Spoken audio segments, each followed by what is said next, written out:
Hello friends, in today's episode we make new wood look old and we build a box. Stay tuned. Well, welcome to part 1 of 2 of build number 2 for the 2017 box building collaboration. It's a pleasure to be working with the B&O Craftsman today. I'm using his technique to distress wood, making it look old, and then I'm putting together a very simple rustic box. So, let's get building. The dimensions for this box are going to be 10 inches long by 6 inches wide and 6 inches tall. We're going to learn how to make new wood look old by using various distressing techniques, and then we're going to do some creative joinery to add that rustic effect. For materials, we're simply going to be using a piece of 1x pine. This is about 7.5 inches wide, so it'll be easy to cut. I'm going to cut a 3-foot section of it and start distressing it. So let's get cutting.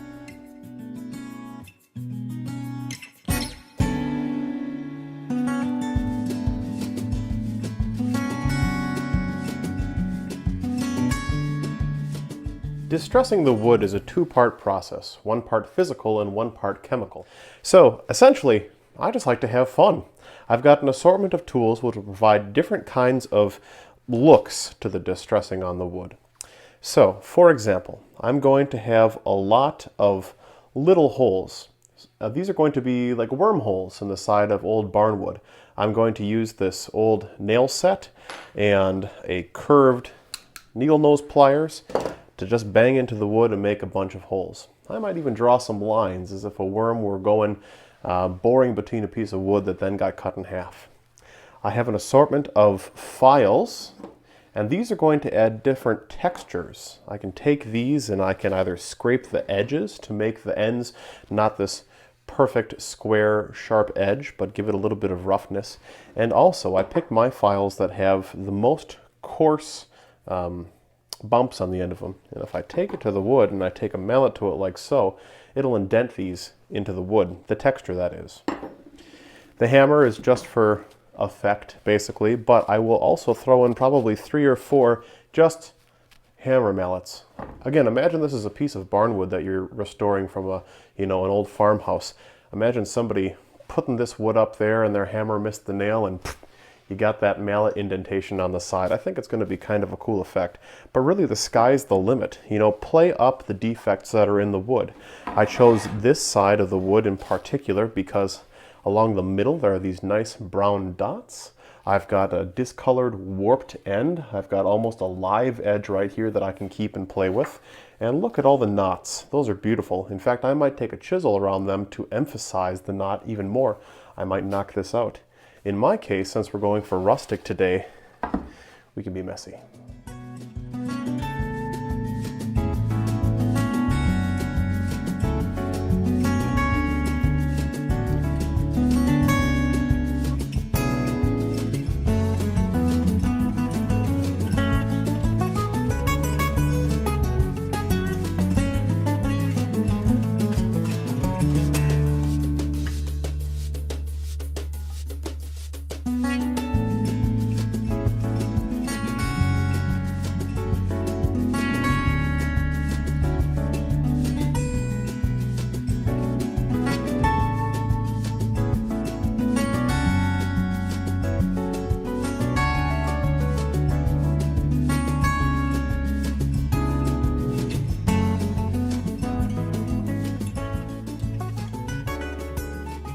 Alright, now each of these boards has been treated, and just take a look. You can see how all of those holes and scratches and dings all turned out. Take a look at the edges. Yeah, that's got a nice distressed, rusted look.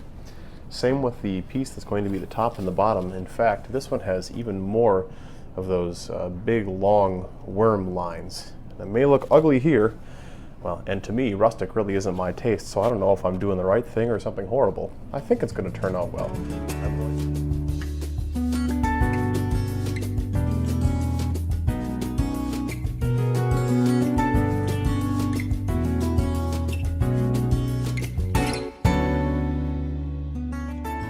With each of the boards cut to their final length, now's the time for us to apply the first coat of chemical treatment, as in stain.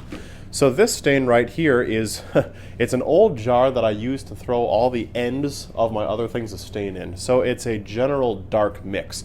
I've got probably, a quarter of a tank left, and that's going to be more than enough.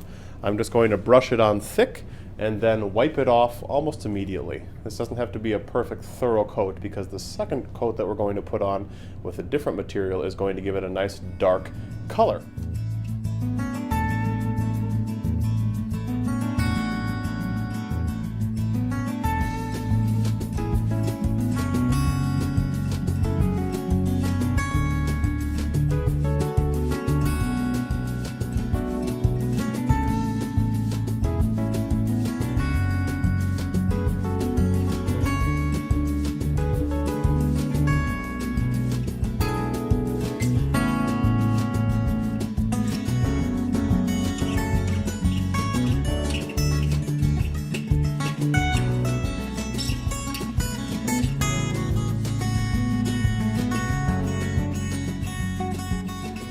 With the stain dry on these pieces, now we're going to apply a paint coat.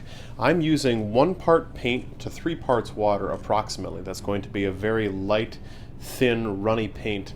And this is going to add a color to the stained wood, more so than just wood stain. I'm choosing black because it's going to give the appearance of being charred, essentially. Another way to age this wood, I could take a blowtorch to it and scorch it a little bit, but I'm going to get a similar effect by using this paint. So I'll bring you in close and you can see what I'm talking about.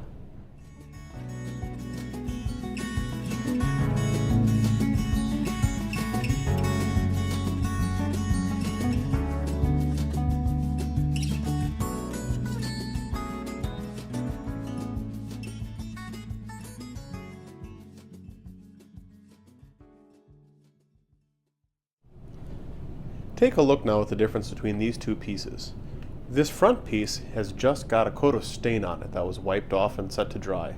The second piece had the stain plus the paint treatment. When this was only on there for a few seconds and wiped off, it almost gives a grayed, weathered effect, as if this piece of wood had been sitting outside and the color that was on it had faded away in time and gone gray and been exposed to the weather and everything. I also like how this brings out these lines. Now these lines in particular I added with a nail set and I scraped it across the wood. These are from a piece of pliers. The smaller ones are from that nail set in there even more. Oh, look at this is a rasp from one of the files. It's very exciting. When you add the first coat, you can see them pretty well with just the stain, but by adding that second coat of paint, particularly a darker stain, it really brings out the rustic effects that you've added. In keeping with the simple rustic look and feel of this box, all that I did was glue the ends on like so by butting it up on either end of the side.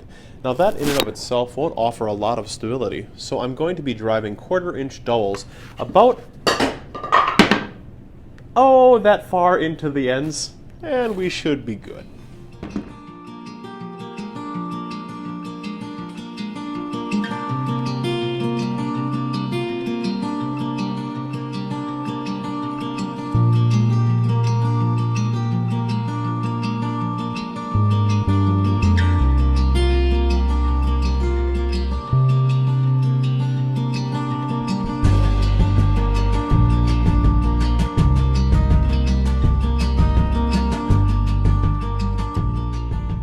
Well, that all turned out pretty well, I've got to say. So I was instructed to keep the box whole. I believe Chris is going to cut it in half now, or cut it open in general, and he'll do different things to the inside of it. And for all I know, he could rough up the edges more and put a different stain on it and put a different finish on it. Who knows? As for my part, I really like how the doubling turned out. You can see the dowels on the top there and the doubles on the side and everything else. It kind of adds some nice contrast and a little bit more structural stability. I had problems getting some of these thin ones in. The first few that I did tended to break. I'd hammer them and they cracked, so I could only cut them flush just to make it look nice here. I do have one crack right here that I think I might be able to fix before I can ship it off, but aside from that, this is definitely a rustic looking box. I'm really pleased with how these lines and the distressing turned out. It was pretty fun. So is rustic your style? Be sure to let me know what you like in the comment section below. Thanks for taking the time to watch this video. While you're here, be sure and subscribe. There's hundreds of videos, you're bound to like something else. There's a Patreon page as well if you'd like to contribute directly to what you see. Thanks to all my current patrons who make this work possible.